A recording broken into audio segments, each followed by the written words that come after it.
Pemirsa, lagi dan lagi kasus kekerasan terhadap anak terjadi di salah satu tempat penitipan anak atau daycare di kawasan Depok, Jawa Barat.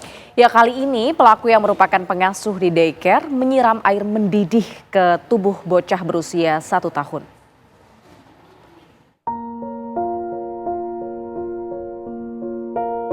Nasib pilu dialami seorang balita berusia 1 tahun saat berada di tempat penitipan anak atau daycare di kawasan Pengasinan, Sawangan, Depok, Jawa Barat. Kulit tubuhnya melepuh karena disiram air panas oleh salah seorang pengasuh di daycare tersebut. Pelaku Septiani mengaku tega menganiaya korban karena kesal bocah yang diasuhnya itu terus-menerus menangis. Septiani yang baru bekerja selama 5 bulan sebagai pengasuh daycare lantas mengambil air panas yang mendidih dari atas kompor dan menyiramkannya ke tubuh korban. Kenapa? Tapi itu udah sering ya kayak gitu? Enggak, Hah? baru ini. Kenapa lagi kesel kah atau lagi ada masalah kah? Iya, kesel karena anaknya nangis terus. Nggak ada alasan lain selain itu? Iya, Diapain sih, Bu? cuma dimandiin pakai air panas. Pakai air panas? Baru ngedidih atau gimana, Bu? Iya, Baru ngedidih. Itu air nggak dicampur air dingin, Bu? enggak. Berarti sempat buat apa tuh, Bu? Emang sengaja direbus dulu, berarti ngerebus air dulu.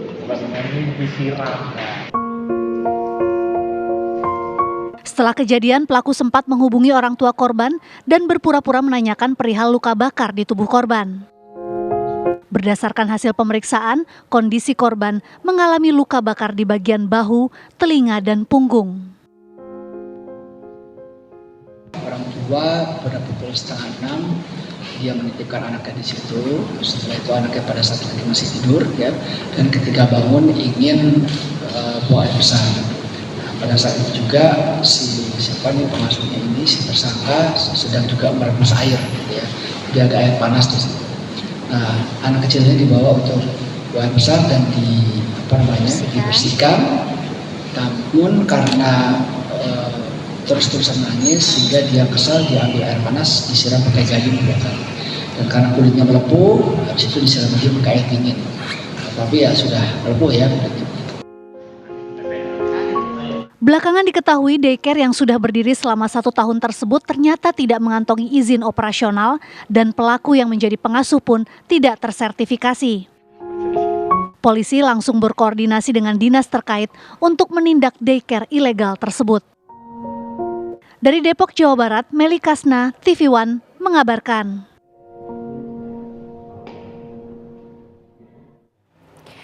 Pemirsa, daycare yang menjadi lokasi penganiayaan seorang balita di Sawangan, Depok, Jawa Barat ternyata ilegal. Lantas, bagaimana daycare tersebut bisa beroperasi? Kami akan ajak Anda pemirsa untuk bergabung dengan rekan kami.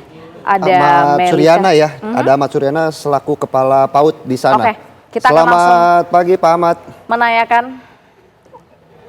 Ya, selamat siang. Selamat pagi, selamat siang. Selamat siang Pak Ahmad. Pak, bagaimana sebenarnya kejadian awal mula ini penganiayaan di daycare tersebut, Pak? Kalau awal mula kejadian kami juga dari Dinas Pendidikan tidak mengetahui, cuma dengar berita di medsos, itu kan sudah tersebar beritanya, bahwa ada penganiayaan di daycare ID Space. Nah, makanya kami langsung menuju ke lokasi untuk mencari informasi yang sebenarnya itu seperti apa. Tapi ternyata sesampainya kita di sini dengan teman-teman media, itu dalam kondisi yang kosong dan sudah ada polis lain. Pak Ahmad, seperti yang kita ketahui daycare ini kan ilegal dan sudah berdiri selama hampir 1 tahun. Apakah tidak ada informasi terkait keberadaan dari daycare ini sejak awal berdiri, Pak? Kalau kita ada informasi berarti dia tidak ilegal, dong. Ya karena memang dia ilegal berarti tidak ada informasi juga ke kita. Apalagi dalam bentuk izin operasionalnya itu tidak ada sama sekali masuk di dinas pendidikan kepada. Pak, tapi untuk pengawasannya sendiri sehari-harinya sebenarnya seperti apa sih Pak pengawasan yang dilakukan begitu? Apakah ada sidak yang mungkin kerap dilakukan terhadap daycare ini? Kalau kita Pak, Bu, kalau kita di Dinas Pendidikan, itu ada yang namanya penilik. Penilik itulah tugasnya untuk mengawasi wilayah binaan masing-masing. Adakah daycare yang ilegal?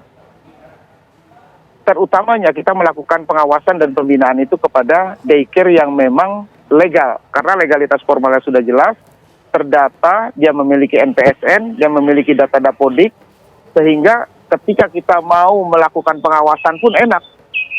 Dan itu ada 48 Bu yang seperti itu di Kota Depok. Sementara yang ilegal, nah seperti daycare ini jangan pun izinnya, pelangnya aja tidak ada Bu sekarang. Bagaimana kita mau mengawasi masuk ke dalam? Nah seperti itu Bu.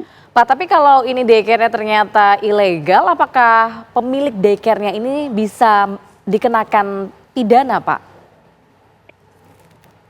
Kalau itu kayaknya bukan ranah saya ya. Bukan ranah kita di Dinas Pendidikan. Baik, kalau dari bidang pendidikan sendiri Pak Suhaina, untuk melakukan pengecekan dan evaluasi agar kejadian ini tidak terulang seperti apa Pak? Kalau untuk melakukan pengecekan, kita selalu tekankan kepada petugas lapangan, terutama kepada penilik, untuk selalu mengecek di wilayah apakah ada dibuka atau tumbuh daycare baru yang kalau misalkan ini bisa kita tanyakan secara langsung sudah berizin atau tidak.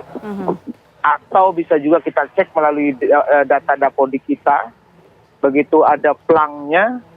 Kalau yang resmi itu pasti ada plang, nama daycare, kemudian ada nomor izin operasionalnya tertera di dalam plang itu.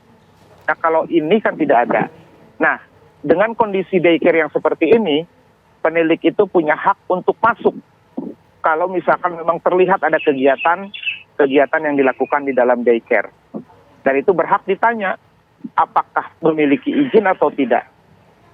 Nah tindakan selanjutnya, kalau seandainya dia tidak berizin, maka kita berikan pemahaman dan kita berikan kesempatan untuk membuat surat izin. Terutama izin operasional. Seperti itu Pak. Betul Pak, karena ini adalah kejadian kesekian kalinya begitu ya Pak, ada kekerasan yang kedua di kali. Daycare begitu. Himbauan untuk masyarakat seperti apa Pak Ahmad? Kalau kita menghimbau kepada masyarakat, ketika kita itu mau menitipkan anak ke daycare, itu kan pasti datang ke lokasi. Kan ada nama daycare di situ. Itu langsung aja di googling. Nama itu di googling. Nanti akan muncul. Dia terdaftar tidak di dalam data Dapodik. Kalau dia terdaftar di dalam data Dapodik, maka itu berarti resmi, sudah memiliki izin operasional, dan sudah pastinya punya nomor pokok sekolah nasional. Seperti itu Bu. Kalau begitu di googling dia tidak masuk, tidak ada, berarti itu tidak resmi. Mutlak itu tidak ada izin operasionalnya.